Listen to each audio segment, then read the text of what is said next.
നമസ്കാരം. ജനസേവ 2.0 യൂട്യൂബ് ചാനലിലേക്ക് ഏവർക്കും സ്വാഗതം. ആദ്യമായിട്ടാണ് നിങ്ങൾ ഈ ചാനൽ കാണുന്നതെങ്കിൽ സബ്സ്ക്രൈബ് ചെയ്യാനും ലൈക്ക് ചെയ്യാനും താഴെ കാണുന്ന ബെൽ ബട്ടൺ അമർത്താനും ശ്രദ്ധിക്കുമല്ലോ. ഹരിതമാകട്ടെ ജീവിതം. ഗ്രീൻ പ്രോട്ടോകോൾ പാലിക്കൂ, മാലിന്യം ഉണ്ടാകുന്നത് കുറയ്ക്കൂ.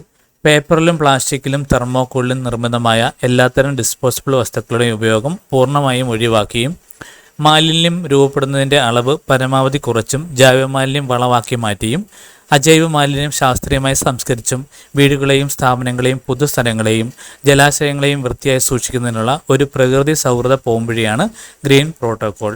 എങ്ങനെ ഗ്രീൻ പ്രോട്ടോകോൾ പാലിക്കാം? ശീലമാക്കേണ്ടതും ഒഴിവാക്കേണ്ടതുമായ കാര്യങ്ങളാണ് പറയാൻ പോകുന്നത്. അതിൻ്റെ ലിസ്റ്റും താഴെ കൊടുക്കുന്നുണ്ട്. ശീലമാക്കേണ്ടത് സ്റ്റീൽ ചില്ല് പ്ലേറ്റുകൾ, കപ്പുകൾ, തുണിസഞ്ചി, മഷിപ്പേന, തുണി, ബാനർ.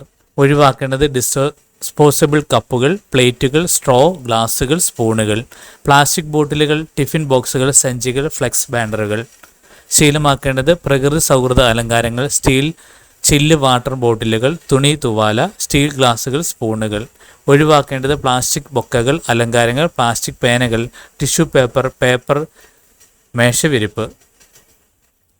മാലിന്യങ്ങൾ ഉറവിടത്തിൽ തന്നെ വേർതിരിക്കൽ, കമ്പോസ്റ്റിംഗ്, പ്രകൃതി സൗഹൃദ വസ്തുക്കൾ ഉപയോഗിച്ചുള്ള പ്രചരണം, ഉപഹാരങ്ങൾക്ക് വിത്തുകളും തൈകളും നൽകുന്ന മാതൃക പിന്തുടരൽ, ആഹാരങ്ങൾ പാഴ്സലായി വാങ്ങുന്നതിന് തട്ടുപാത്രങ്ങൾ ഉപയോഗിക്കുക.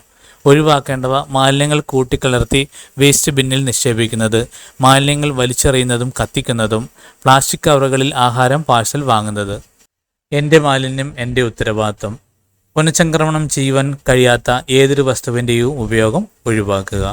ഈ കാര്യങ്ങൾ എല്ലാവരിലേക്കും ഷെയർ ചെയ്യുക. ഇത് എല്ലാവർക്കും ഉപകാരപ്പെടട്ടെ.